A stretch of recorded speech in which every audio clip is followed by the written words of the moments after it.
দারুণ স্বাদের পেঁপের চাটনি। এই পাকা পেঁপেটা আজকে গাছ থেকে পড়েছে, এটা দিয়ে দারুণ টেস্টি একটা চাটনি তৈরি হবে, পেঁপের চাটনি।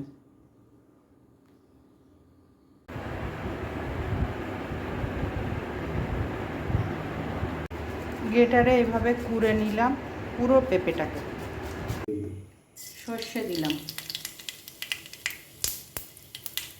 অফ করে দিয়ে সর্ষে দিয়েছি, পেঁপেটা দিয়ে দিলাম,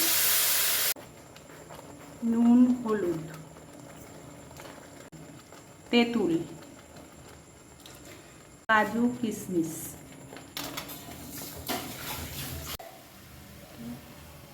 চিনি,